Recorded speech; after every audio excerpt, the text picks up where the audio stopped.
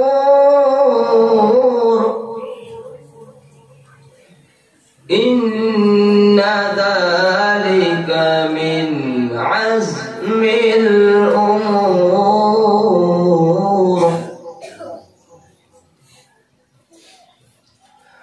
ولا تصعر خدك للناس ولا تمش في الأرض مرحا إن الله لا يحب كل مختال فخور. ما شاء الله,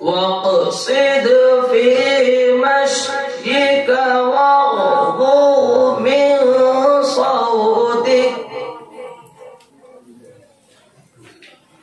إن أنكر الأصوات لصوت الحمير.